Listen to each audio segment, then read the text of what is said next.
Hi guys, thanks for watching my channel. Um, Today we'll be doing physics, P1, heat radiation, for the AQA syllabus. So let's go. Right, so there are three ways that heat radiation can be transferred. This is conduction, convection, and radiation. And on the following slides we'll go into more detail about each of them. So on this slide we'll be doing conduction. So conduction is quite an easy one to remember, as it basically conducts and transfers heat through the particles. And you can see this in the key facts, that also conduction is mainly for solids.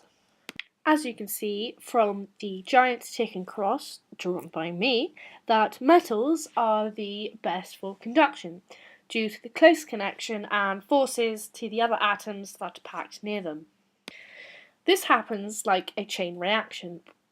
One atom starts to vibrate, and this is transferred and passes the vibrations to the nearby atoms, continuing throughout the object to the point where the energy no longer reaches, and this is how conduction works. And for gases and liquids don't have close packed atoms or particles, so vibrations and conduction is much harder and is almost non-existent.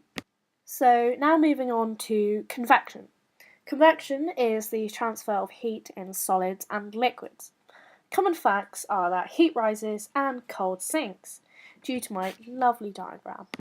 This is the transfer of heat, normally presented as a current or a circular movement of heated parts of a liquid or a gas, in the shape of a circle, funny enough.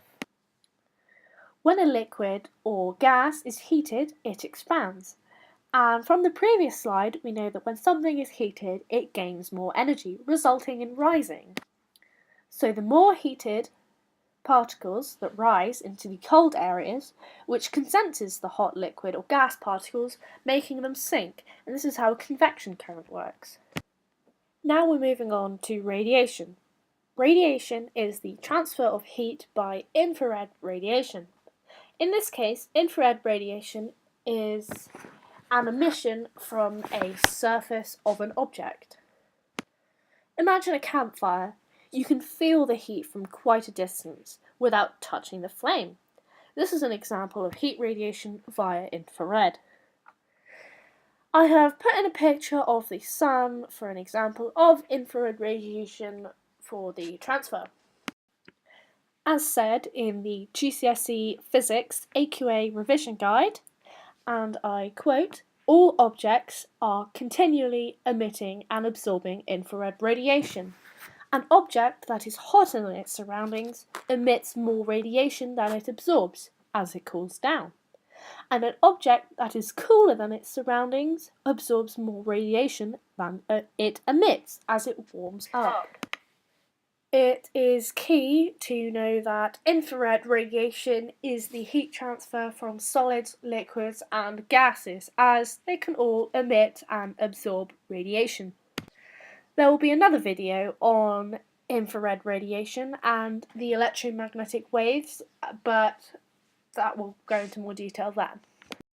So now we move on to the last part of infrared radiation. Here we have four pictures: a black shiny surface, a matte black surface, a shiny white surface, and a matte white surface.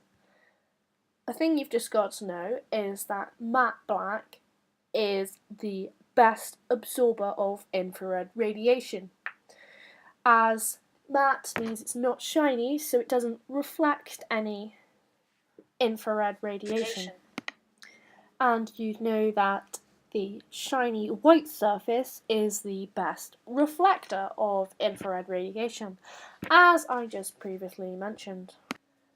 So if you ever see a house with a shiny white surface on the top, you can see that the infrared radiation is being reflected, meaning it's not going to be heating up the surface, so it's not going to be hot inside.